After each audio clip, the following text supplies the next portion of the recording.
Olá, boa tarde. A CBF atropela o atual campeão na estreia da Libertadores de futsal.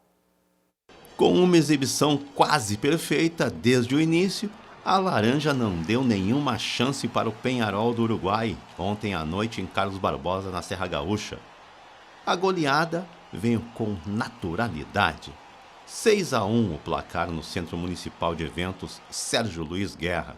A festa da torcida, que praticamente lotou o ginásio, começou aos 46 segundos, quando o ala William Bolt abriu o marcador. O número 10 dos donos da casa marcaria mais um ainda no primeiro tempo, o do 3-0, e acabaria como goleador da partida. Marcola, Luiz, Fogaça e Vilela fizeram os demais tentos da CBF. Para o Peñarol, reduziu o fixo brasileiro Natan na segunda etapa. Com o resultado da primeira rodada, a Laranja assumiu a primeira colocação do Grupo A, com 3 pontos e saldo 5. Pela mesma chave, o Boca Juniors da Argentina também entrou com o pé direito, aplicando 3-0 no Fantasmas da Bolívia. A segunda rodada acontece já nesta segunda-feira. O adversário da equipe gaúcha será justamente o conjunto boliviano. Noite para mais uma goleada laranja no Centro Municipal de Eventos. Certo mesmo é que o favoritismo é todo da CBF. 12 clubes de 10 países sul-americanos estão disputando a Libertadores deste ano.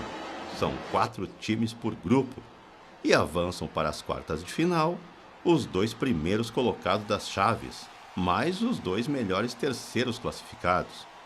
Com 6 títulos na história da competição, a Laranja quer conquistar o heptacampeonato diante da sua torcida.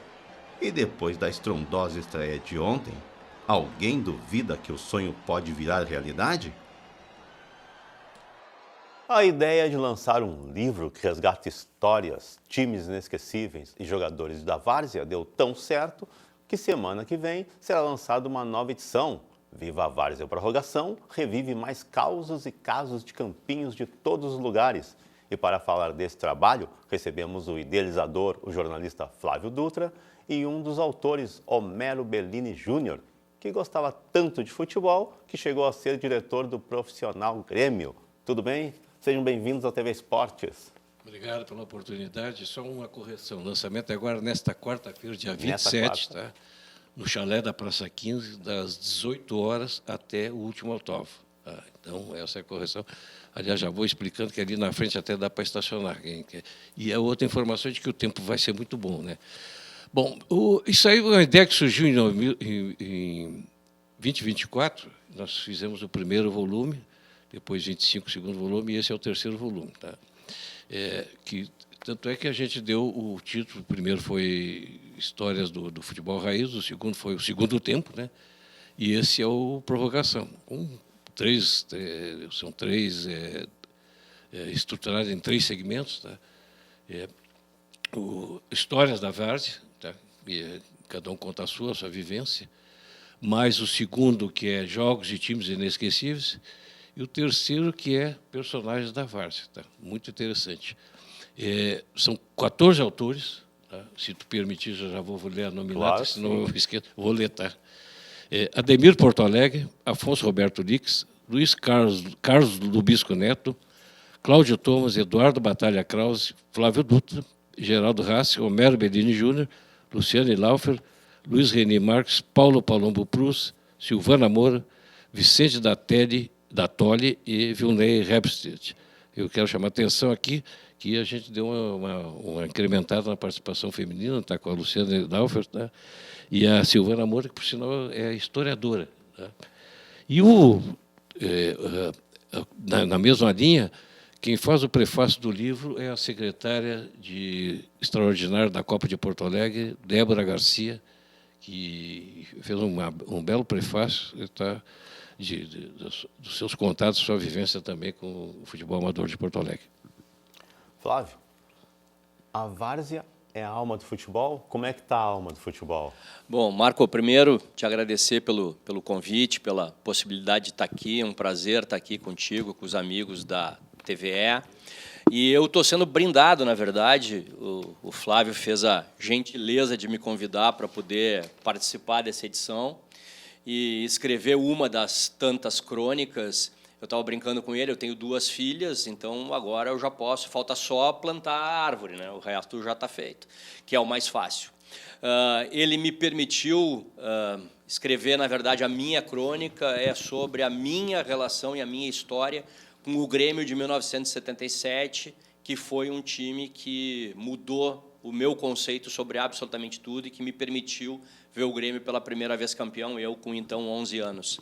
Mas, te respondendo, porque o mote do livro realmente é a questão da várzea, e, como eu disse, o Flávio me autorizou a que eu fugisse um pouco do tema, ainda que eu comece a minha crônica falando sobre a várzea, mas eu não tenho dúvida, absolutamente não tenho dúvida de que a várzea é a alma do futebol e, aliás, atribuo muito a toda uma mudança que a gente tem para o futebol de hoje, exatamente pela inexistência atualmente de campos de várzea. São muito poucos os jogadores que têm a possibilidade de ter o seu início na várzea, que é um início completamente diferente.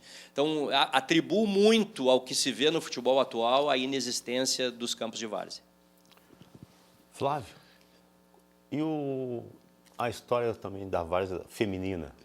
Pois, olha, nós temos aqui uma precursora disso, chama-se Madalena Proust, e ela é de Pelotas, tá? E foi uma das precursoras do tempo que era vedado, era ilegal o futebol. Então, fizeram uma luta muito bonita. Tá? Então, já se incrementou, tanto é que Porto Alegre agora vai ser uma das sedes da Copa Feminina de futebol, tá?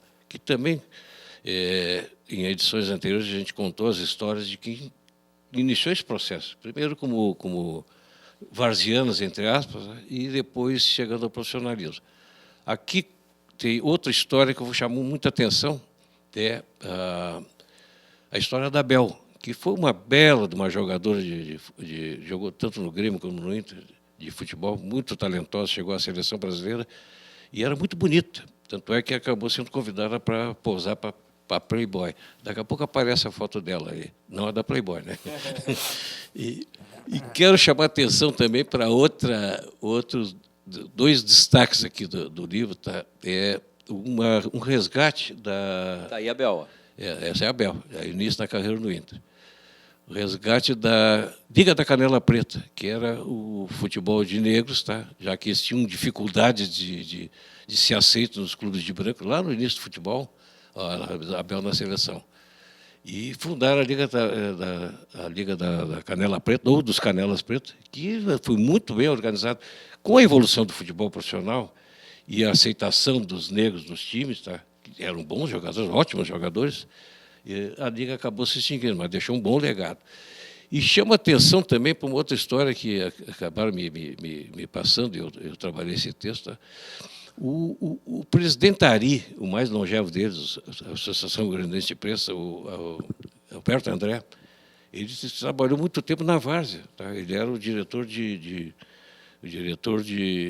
futebol menor, que eles chamavam na época, na Federação Gaúcha de Futebol. Então, deixou também... Ele era um homem de múltiplas atividades. Uma das atividades que ele acabou também se caracterizando foi essa de diretor de futebol da várzea, e jogava, ele era ponteiro. Jogava acho que era Bandeirantes o nome do time dele. E ele tinha uma particularidade, ponteiro, embora ele não fosse tão alto, que nem eu e o Homero aqui. Mas pedia para os companheiros o seguinte, me passem a bola, tá? E cada gol que ele fazia, ele brindava os companheiros de time com uma rodada de cerveja. Então, ele acabou sendo goleador com essa característica, tá? Chama atenção ainda, para concluir agora, tem uma matéria também sobre o Rafinha, tá? Que é a seleção brasileira, vai para a Copa, que começou aqui na nossa Tinga, tá? E até... no último ano, promoveu uma grande festa lá para a gurizada na Tinga, tá? Ou seja, voltou às origens. Então, digamos assim, que são alguns atrativos desse livro, né? Marcos, se tu te lembrares, a várzea era tão importante, tão fundamental, que na década de 80, pelo menos, nós tínhamos 2 copas, 2 campeonatos da várzea, a Copa Jaques e a Copa Paquetá, que movimentavam, cara, centenas de times de toda Porto Alegre, grande Porto Alegre, toda a região metropolitana. Eu joguei 4 anos seguidos a Copa Ajax e isso simplesmente não existe mais. Acabou como acabaram os campos de várzea. A gente estava falando quantos campos tinham ali na frente do Jockey Club, a PUC tinha quantos campos, enfim, pela cidade inteira, na Furriel, em tudo que era lugar, e tu não encontra mais isso hoje. Hoje o futebol é o futebol 7, em quadras alugadas e tal, mas aquilo que a gente viveu, que o pessoal da minha geração viveu na várzea, não existe mais. Gente, para encerrar, vamos lembrar de novo quando o dia e horário do lançamento desse livro. Dia 27, quarta-feira próxima, das 18 até o último autógrafo, ali no chalé da Praça 15, no Centro Histórico, Largo Glênio Pérez. Estamos aguardando vocês. Vão estar todos os autores? Todos os autores. Não, alguns deles estão com dificuldade, estão viajando para o exterior, que é o caso da Lu Laufer, que mora na Austrália e se reveza aqui. Mas tem uma coisa muito interessante, o Vicente da Toli, que é um carioca, né, torcedor do Fluminense, ele participou do livro 2, e pela segunda vez ele banca a sua vinda, porque o bordeiro do livro é curto, né? A sua vez para estar aqui presente. Então, eu queria registrar esse feito também. Tá certo, e agradecer o espaço que a nossa querida TVE nos proporciona. O livro 2 foi lançado aqui também, tá? E foi um sucesso. Então, eu acho que o programa dá sorte. Quente. Muito obrigado aos dois. E no Brasileirão Feminino de Futebol, Mosqueteiras do Grêmio arrancam um empate heróico no duelo gaúcho contra o Juventude. As tricolores foram buscar um empate nos acréscimos do segundo tempo, num lance confuso na área das Jaconeiras. No final, as atacantes Gisele e Maria Dias dividiram a autoria do gol salvador. Foi nosso. Cara, sentimento de muita alegria. A gente tem que estar preparada sempre, né? Porque a gente não sabe o que vai acontecer. Mas fico feliz em ter entrado, ajudado a equipe. E o gol hoje em dose dupla. Mas é isso aí. As gremistas atuaram a maior parte do tempo com uma jogadora a menos. A goleira Raíssa foi expulsa ainda no primeiro tempo, após uma entrada violenta fora da área. Aos 34 minutos da segunda etapa, as donas da casa, aproveitando a superioridade numérica no gramado, abriram o placar. Gol de Laurinha! O confronto de sábado no estádio Montanha dos Vinhedos, em Bento Gonçalves, também ficou marcado por mais um feito histórico da lateral tricolor Dani Barão.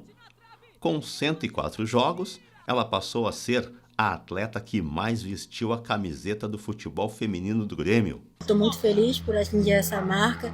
Como eu falei no vídeo de 100 jogos, só Deus e a minha família sabem o quanto é um privilégio para mim estar aqui defendendo esse clube. Com a suada igualdade diante das Jaconeiras, as mosqueteiras passaram para a 9ª colocação com 17 pontos, aproximando-se de vez do G8, que é a zona de classificação para as quartas de final. Já as Esmeraldas, com 9 pontos, estão na 14ª posição. O 8º lugar é ocupado pelas gurias do Internacional, com 20 pontos.